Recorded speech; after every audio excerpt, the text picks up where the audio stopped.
Prenez le temps de vous sentir debout pour commencer cette séance. Sentez vos deux pieds et sentez comme si vous aviez été déposé sur une mousse ou sur une pâte à modeler. Quelle serait la trace que vos pieds laisseraient dans le sol? Est-ce que la trace serait exactement la même ou est-ce qu'il y a un bord interne, un bord externe qui serait plus enfoncé l'un que l'autre? Et puis tout tranquillement remontez à travers les genoux, à travers les hanches, jusqu'à votre bassin et sentez tout doucement qu'est-ce qui se passe quand vous montez pour vous sentir, quelle est cette relation entre l'appui de vos pieds et votre statique debout. Puis venez vous asseoir sur votre tapis, puis vous allonger.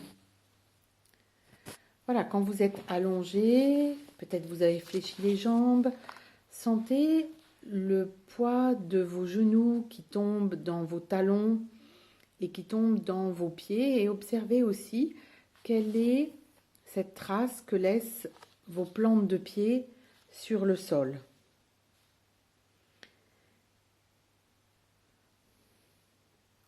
Sentez si vous êtes plus en appui sur les talons ou sur l'avant des pieds, sur le coussinet du gros orteil ou sur le coussinet de l'orteil du 5e doigt de pied. S'il y a plus de pression vers l'intérieur ou vers l'extérieur du pied. Et observez le contact de chacun de vos orteils.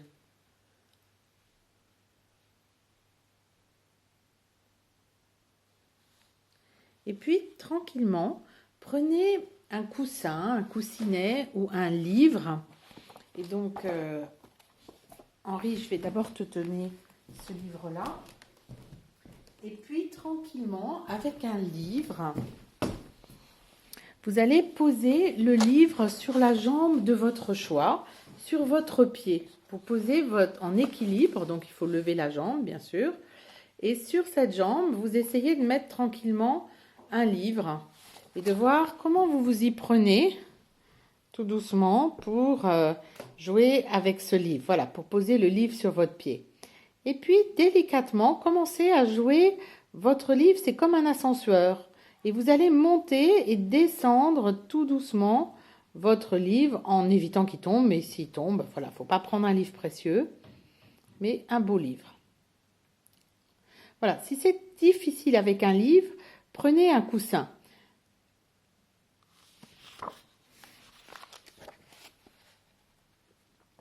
Donc avec un coussin, c'est presque plus facile parce que si ça tombe, ça fait moins de bruit, ça fait moins mal. Et donc parfois, ça abîme moins le livre aussi.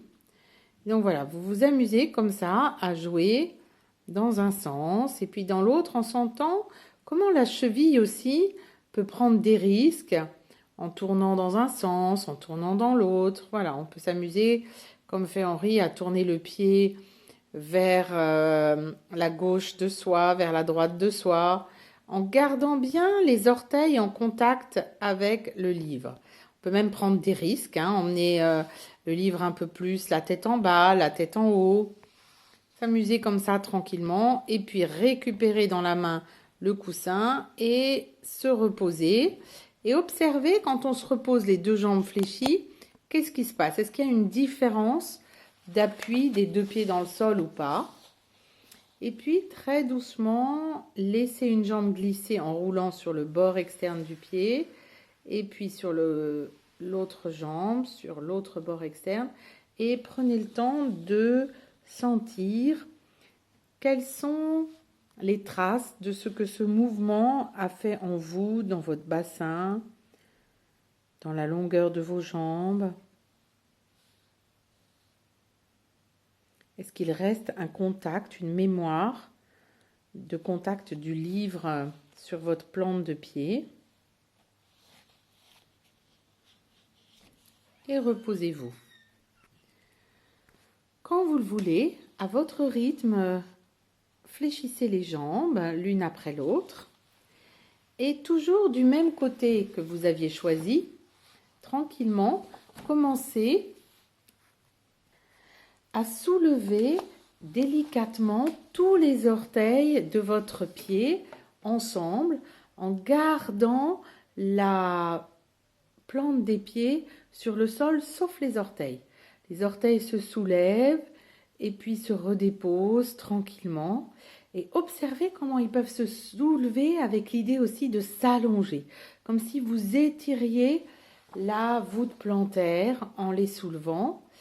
Et puis, voyez lequel se repose le premier sur le sol.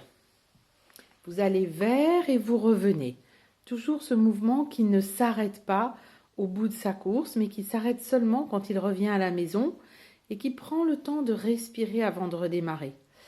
Et puis, après un petit temps de repos, la prochaine fois, vous allez d'abord emmener le gros orteil, puis le second, puis le troisième, puis le quatrième, puis le cinquième, comme si vos orteils étaient des petites perles qui pouvaient l'une après l'autre se lever et puis se reposer comme elles sont venues. C'est-à-dire d'abord le cinquième, puis le quatrième, puis le troisième, puis le second. On va dans le même sens. On soulève et on remet la réversibilité du mouvement.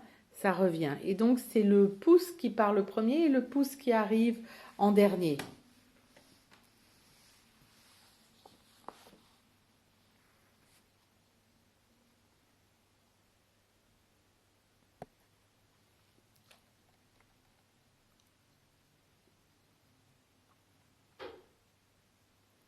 Voilà. Ensuite, vous pouvez vous amuser à lever d'abord le cinquième, puis le quatrième, puis le troisième, puis le second, puis le premier. Tout tranquillement, et puis reposer le pouce, l'index, voilà, des doigts de pied. Quel dommage que ces doigts de pied qui devraient être tellement intelligents et qu'ils le sont, n'ont pas de nom. Quel dommage. Alors, on va maintenant s'amuser à inventer la variante qu'on a envie. Donc on soulève le doigt de pied qu'on veut en premier, puis un autre, et on repose dans un ordre comme on en a envie. Du moment que on sent des choses différentes, qu'on peut vraiment être intelligent avec ses orteils de pied. Et puis prenez une pause et reposez-vous, peut-être jambes fléchies si c'est possible. Quand vous le voulez, remettez sur votre pied, toujours le même, vous ne changez pas de pied, toujours le même, votre coussinet ou votre livre. Et tout tranquillement, une fois que vous avez la jambe en l'air et le coussin sur votre plante de pied, tout tranquillement, commencez dans cette position à soulever les orteils. Donc vous soulevez les orteils qui commencent à décoller du coussin et à s'amuser à se soulever très lentement, tranquillement. Et quand vous avez besoin, faites une petite pause et reposez, rattrapez le coussin et reposez votre pied. Surtout, ne forcez pas.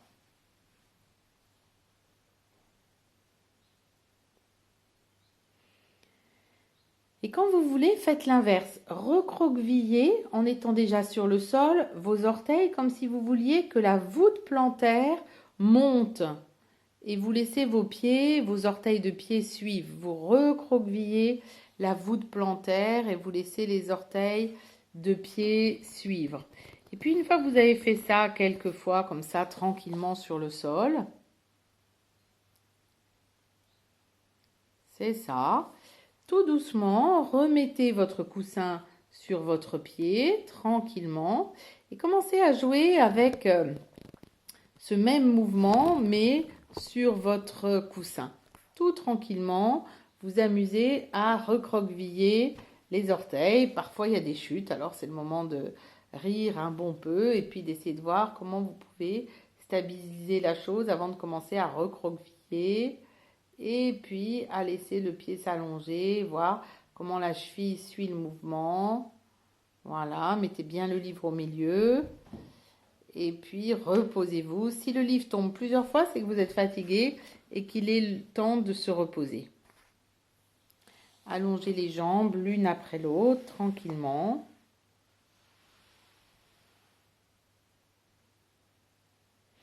Et imaginez un instant que vous avez le coussin au-dessus de votre pied ou le livre au-dessus de votre pied et que vos orteils s'amusent à se soulever du coussin ou du livre et à se recroqueviller pour soulever la voûte plantaire du coussin ou du livre.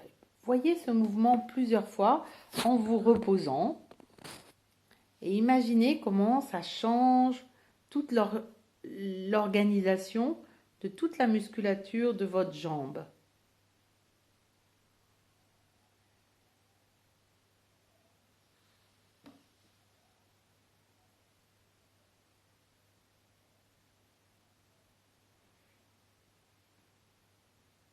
Et puis, tout tranquillement, fléchissez les jambes, posez vos deux plantes de pied sur le sol et observez la différence de contact d'un pied de l'autre. Et observez si cette différence de contact s'amuse aussi à vous apporter une différence dans le bas du dos. Parce que tout est dans le dos. Toute votre voûte plantaire est reliée par des capteurs aux muscles profonds de votre dos. Et parfois, de jouer comme ça avec vos plantes de pied, ça peut avoir un effet très détendant pour votre dos. Alors, savourez un instant cette détente en respirant tranquillement tout le long de votre dos.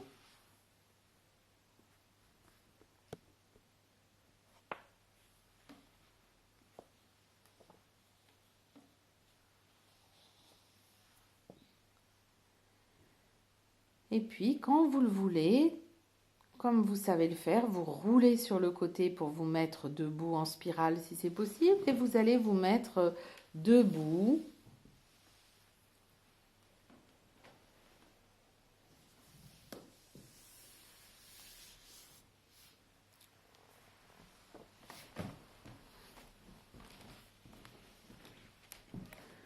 Dans la salle et sentez la différence d'appui d'un pied et de l'autre quand vous n'êtes plus sur votre tapis mais que vous êtes sur un sol dur.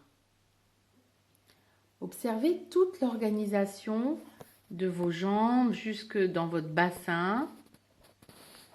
Et puis commencez tout doucement à voir que si vous ne faites rien, il y a des petites ondulations qui se passent, comme si ça tanguait un petit peu, mais vous ne cherchez pas à tanguer, vous sentez juste ces micro-mouvements qui sont juste l'effort que fait votre cerveau pour retrouver un équilibre entre les deux côtés. Et donc, le cerveau est en train de transposer de l'autre côté le mieux-être de celui qu'il a travaillé, du côté qu'il a travaillé. Et puis, tout doucement, passez le fil à plomb du côté où vous avez travaillé, comme si vous étiez un maçon et que vous alliez juste au centre de votre talon, au centre de votre hanche, mais en mettant un petit peu le poids du corps du côté du pied qui a travaillé, puis revenez au centre et passez tout doucement le fil à plomb de l'autre côté, très tranquillement. Super. Et puis, tout tranquillement, vous avez deux possibilités. Soit vous vous sentez très déséquilibré et vous pouvez vous amuser avec l'autre pied, soit vous reprenez votre journée si vous n'avez pas à conduire ou à prendre un vélo ou à sortir, vous pouvez tout doucement reprendre vos activités et vous allez voir que au fur et à mesure des heures qui passent, le corps calleux, cette partie de votre cerveau, va rééquilibrer tout doucement.